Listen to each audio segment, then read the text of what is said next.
What's up, beautiful people? Welcome to EJ's Empress Energy 444. Because on this channel, I believe and I know that we are protected. I'm Equinette. Thanks for tuning in today. I pray that whenever this video finds you and finds you in good spirits, I call upon the divine and ask and pray that a hedge of protection be put around ourselves as well as our loved ones and any and everything that we hold dear. I call upon Angel Michael to block and return to the sender all negative energy headed in our direction in any shape, form, or fashion. Amen, amen, and amen.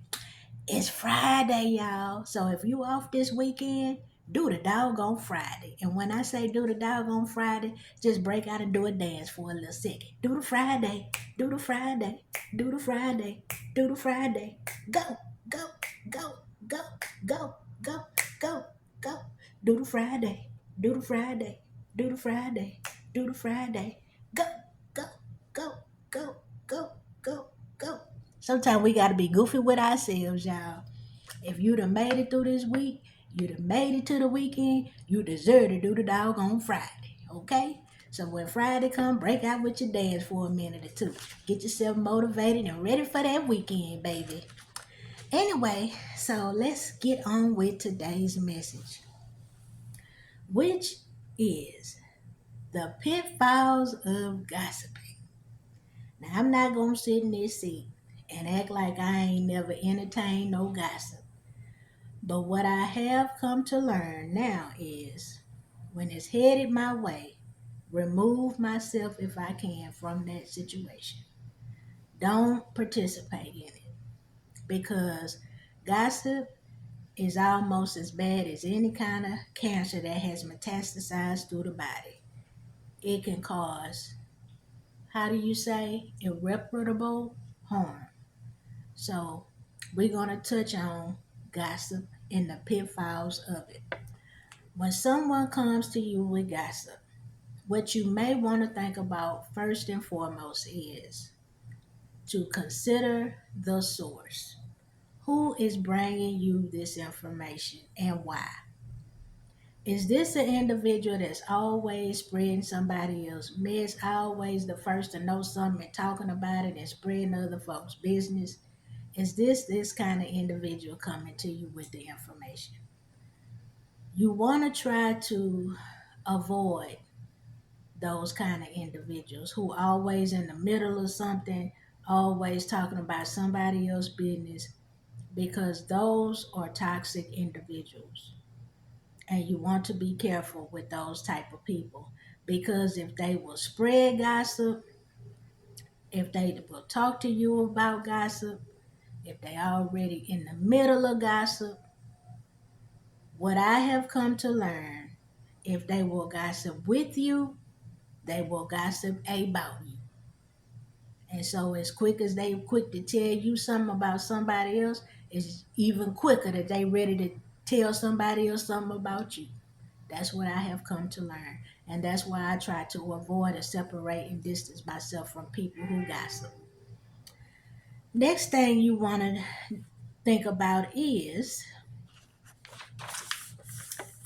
gossip can destroy personal as well as professional relationships, which is another pitfall, a reason we should avoid it. Just think about a little exercise. Have y'all ever participated like when you get in a group or a circle and one person start off with a thought and then they whispered in the ear to the next person and then that person whisper it into the ear of the next person. It go all the way around, and when it come back around to that original person, it's nothing like what that person the initial person who had the initial thought, is nothing like what they actually said. That's a lot of times what can happen with gossip. A lot of time people don't have all the facts, or they maybe they did have all the facts and they misinterpreted the facts. Or by the time they told it to somebody else, they left out bits and pieces of the story or the information, so it didn't get relayed on to the next person correctly. So those are some of the pitfalls with gossip that we want to avoid.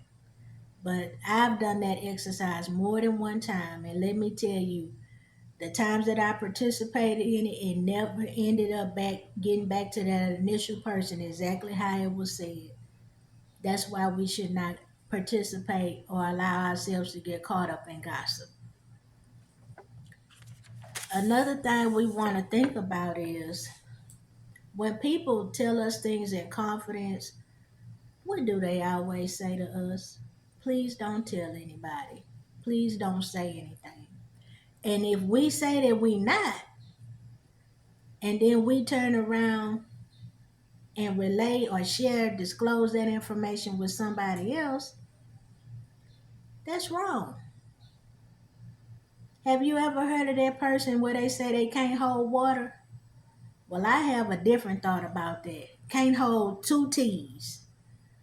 One of them being trust and the other one being truth. Because, like, say for instance, let me use myself as an example. If I have my dear cousin and she come to me and she say, Equinette, I'm having an affair with a married man. And she just want to talk to me and she tell me, don't tell nobody, okay? I don't want so and so in the family to know. And I say, okay, girl, I ain't going to tell nobody. And in my heart, I probably really meant that. Let's say that I did really mean that I wasn't going to tell nobody. But just the fact of her doing it may have bothered me so much, or it might have been on my mind so much. And I'm wondering, dang, did I give her the right advice? Or, dang, this is really bothering me because this could turn out to be a really hostile situation. People could end up getting physically hurt, emotionally hurt, physically hurt. So then what do I do with my big mouth? I share the information with my mom. I share the information with my significant other. Then next thing you know, it's all around amongst the whole family. Everybody in the family know. And the next thing you know, they going to, why is you sleeping with a married man? Stuff like that. You see what I'm saying? I done, but so when that stuff like that happened, I would have betrayed my cousin's trust, and I will have lied because I didn't tell the truth when I said I wasn't gonna tell anybody. And I know I'm pretty confident. I'm gonna say I'm about 97 to 98% confident all of us have been the victim of that, had that to happen to us, where we tell somebody, please don't say anything. Next thing you know, everybody and their mama know. I remember one time I asked somebody, I went and disclosed something that was really bothering me to them, and I said, please don't tell nobody. Excuse me, y'all. I went to the bathroom and came back. By the time I came back from the bathroom, she was already telling somebody my business, and that was less than what 5, 10 minutes. It wasn't even 10 minutes. She was already talking to somebody else about my business, and that's the kind of stuff that happened when we gossip. So that's what we want to keep in mind. What else did I want to remember to tell y'all about gossiping? Let's see. All right. What we want to think about is just the harm that it can cause in our professional relationships as well as our personal relationships, because sometimes when we gossip, we don't know how serious that can end up, especially if we don't have all the facts. We can actually cause people to get hurt, physically hurt, sometimes even lose their lives out of hearsay gossip, not having all the information. Because just like I was using that affair as an example, what if my cousin said, you know what I'm doing is wrong, I'm not going to see this person anymore, and she done actually broke it off with the person, but it got back to his wife. Then next thing you know, his wife, knock on wood, be done did something to harm my cousin or to harm her husband, all because I didn't keep my mouth shut. Not all because what's wrong is wrong, but what I'm saying, I had a part in that because it spread from one person to the next person to the next. So that's something that we want to think about. I think that's pretty much all I wanted to touch on as it relates to gossip. This was a short message, just a reminder that when it comes to gossip, we don't want to be that one involved in it, spreading it, because it betrays people's confidence. Sometimes we don't have all the stories straight, and all it does is cause commotion, strife, and confusion amongst other people. So that's pretty much all I wanted to say about that, y'all. And like I said, I have participated in it myself. But what I have learned as I've matured is we have to do better, and we have to do what we say we're going to do. Honor our commitments to other people. Have integrity. And that's why it's important to avoid the pitfalls of gossiping. So that's all I wanted to say about that, y'all. Until we meet again, stay up, beautiful people. Stay blessed. And never forget to trust the divine with any and all things. Because sometimes it's going to get hard. Sometimes our faith is going to be tested. But keep remembering, if it brought you out once before, the Lord will bring you out again and again and again and again. So stay prayed up. Until we meet again, beautiful people, stay up and stay blessed.